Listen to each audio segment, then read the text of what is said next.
Here on Democracy Now!, democracynow.org, The War and Peace Report. I'm Amy Goodman as we continue to talk about the situation in Venezuela. Is this a coup d'etat? We're joined by Alfred de Zayas in Geneva. He visited Venezuela in 2017 on behalf of the United Nations. At the time, he was the UN independent expert on the promotion of a democratic and equitable international order.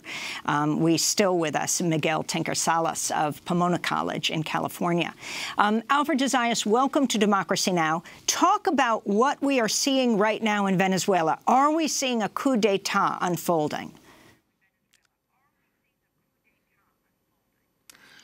First of all, Amy, I am quite honored to be in your program. I endorse every word that my knowledgeable colleague, Professor Tinker Salas, has just said. As far as coup d'etat, well, it is not a consummated coup d'etat. It is an attempted coup d'etat. Now, we all believe in democracy. Your program is called Democracy Now! Now, there's nothing more undemocratic than a coup d'etat. And also boycotting elections. As you know, there have been 26, 27 elections in Venezuela since Chavez was elected in 1998. So if you want to play the game, you have to participate in the elections. And if the opposition refused to participate in the elections, they bear responsibility for the situation that has ensued. Beyond that, I want to endorse the words of my Secretary General Guterres, who has called for dialogue. I very much supported the mediation carried out in 2016, 2018 by José Luis Rodríguez Zapatero, the former Spanish Prime Minister, and that actually would have led to a sensible compromise. The text was on the table, was ready for signature. At the last moment, Julio Borges refused to sign it. Now, is it a coup d'etat? Well, this is a matter of semantics. We have here an unconstitutional situation in which the legislature is usurping competences that belong to the executive and to the judiciary. The judiciary has already declared all of these actions and declarations of the National Assembly to be unconstitutional. Now, I am not a constitutional lawyer in Venezuela, but I did have the opportunity when I was in Venezuela in November, December 2017, to speak with all stakeholders, with members of the National Assembly, of the Chamber of Commerce, of the university, students, opposition leaders, opposition NGOs, Provea, Amnesty International, Human Rights Watch, the OAS representative there,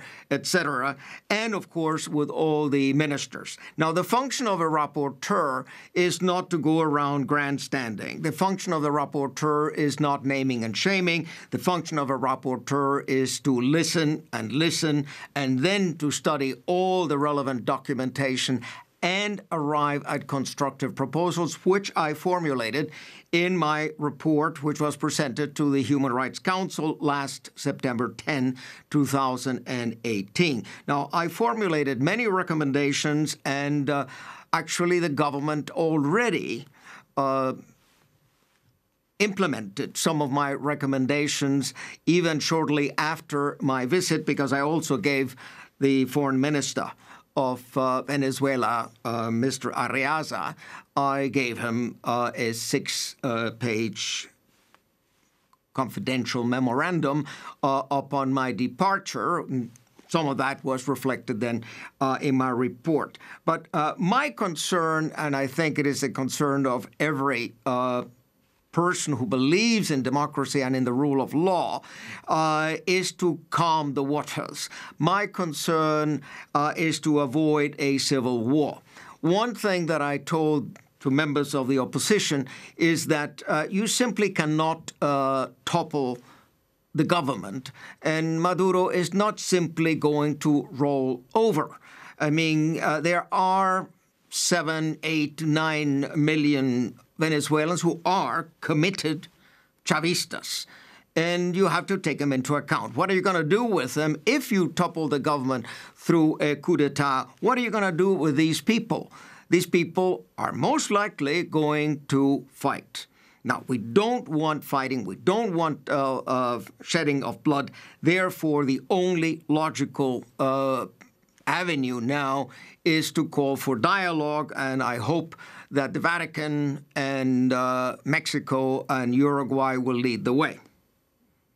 What about the role of the media in what is happening right now in Venezuela? You would have no idea if you watch the networks in the United States. I'm not just talking about Fox. I'm talking about CNN and MSNBC. If you watch in any regular way, I know what is unfolding, the level of involvement of the United States, right through to this video that Vice President Pence posted right before Juan Guaido announced from the streets that he was the president, the head of the National Assembly, the Nancy Pelosi equivalent.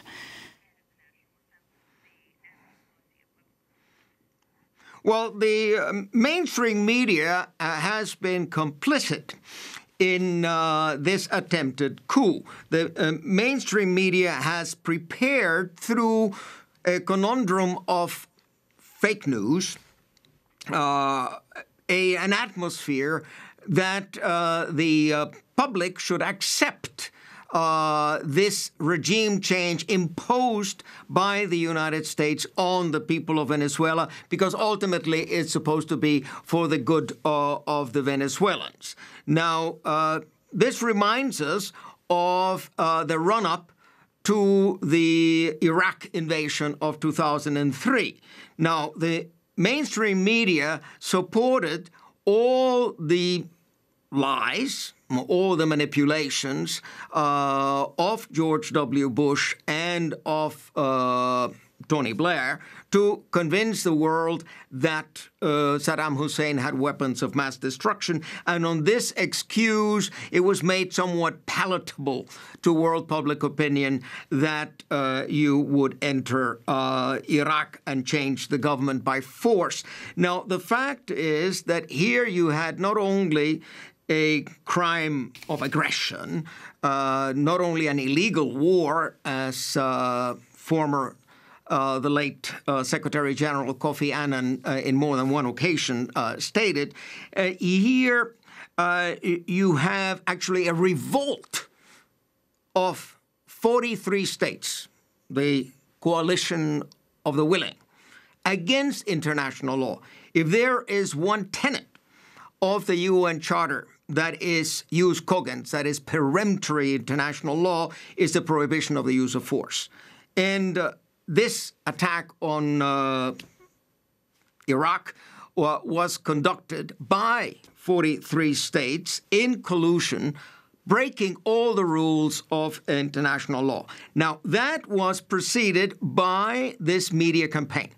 Now, we have had, for the last years, actually, a media campaign against Venezuela. And I'm particularly familiar with it because before I went to Venezuela, I had to read everything and all the reports, not only of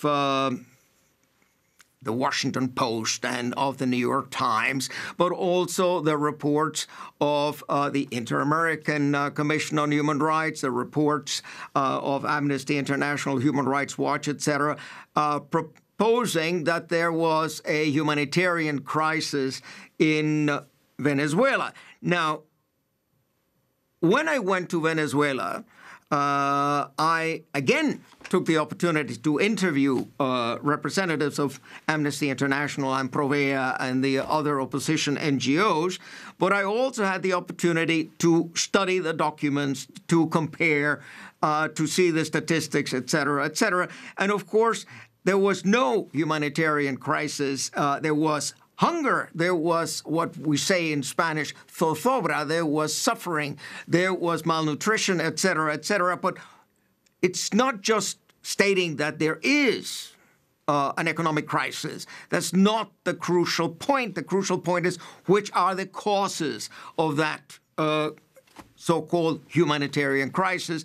And certainly those who are crying humanitarian crisis should be the least to say that they should now solve the problem. There's a principle of international law called ex injuria non oritur jus, which is the principle of estoppel.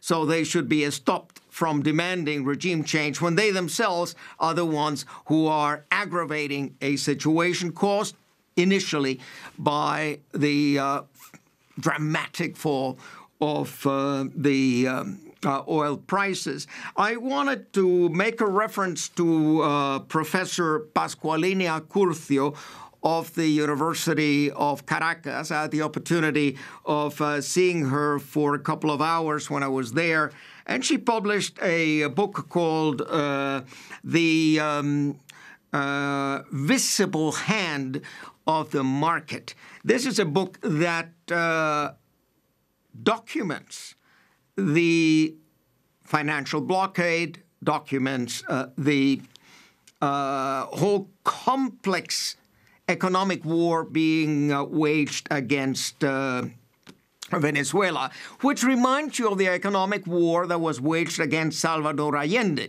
And what's interesting is after 3 years of economic war against Allende, not succeeding in toppling Salvador Allende, it took a coup d'etat by General Augusto Pinochet, which brought the Chilean people 17 years of dictatorship. We should be asking ourselves, do we want a coup d'etat in Venezuela? And what legitimacy would the government of Guaido have? And what kind of elections would be held? Now, there have been, as I say, 26 or 27 elections in Venezuela since 1998. And President Jimmy Carter and the Carter Center went repeatedly to Venezuela to monitor those elections. And Carter had a very good opinion of the system and of the safeguards of elections in Venezuela. So if the opposition really considers itself democratic, it has to play the democratic game and it has to participate in the elections. They have chosen to boycott the elections over the last years. And another thing that I think it's important to notice is that the mainstream media has always presented the opposition as peaceful demonstrators. Now, there are ample videos, photographs of the violence committed by the so-called guarimbas in Venezuela in the years 2014, especially 2017. I had the opportunity of interviewing not only victims of police brutality in Venezuela, but also victims of the guarimbas, persons who were just trying to go from point A to point B, and there was a barricade somewhere, and then they were either killed or they were seriously injured or burnt. I interviewed them when I was there. So I must say, audiatur et altera pars, let's listen to both sides and let us not just concentrate, as the mainstream media does in the United States, on the arguments of the opposition. You also have to take into account these 7, 8, or 9 million Venezuelans who are human beings, who have democratic rights, who have expressed those democratic rights in their ballot box, and you simply cannot shove them away. I'm going to give Miguel Tinker-Salas the last word here. What you expect to see? I mean, what we've seen in the past, before President Chavez, there was almost a coup against him. The military took him. He got free. Same happened in Ecuador with Correa. But he also was able to free himself and continue as president. On the other hand, you had President Aristide in Haiti, proven U.S. links there to the coup. He was flown out. And you had President Zelaya in Honduras. He also was forced out of his position. He did not succeed in maintaining power. What do you think will happen here, Professor Tinker-Salas? Well, I think part of what the U.S. is trying to do, and the opposition, is to see if there are fundamental cracks within the military that would facilitate their strategy. That, again, would lead to a coup d'etat. That, I think, would not be the best outcome for Venezuela. I insist, if we continue to ratchet up this brinksmanship, we run the risk of exacerbating this crisis and of seeing violence. And I think we should try to avoid the violence. I think the best-case solution is to find some process by which negotiations and discussions can take place.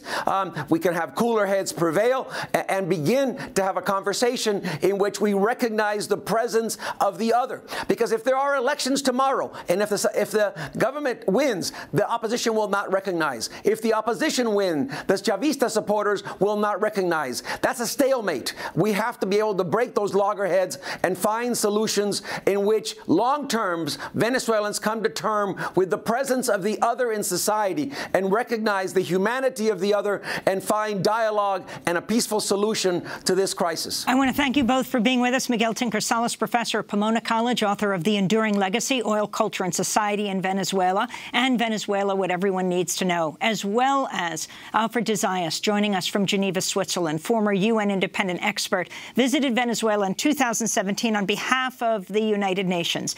This is Democracy Now!, democracynow.org, The War and Peace Report. When we come back, we'll be joined by an international human rights lawyer, Wolfgang Kalek. Stay with us.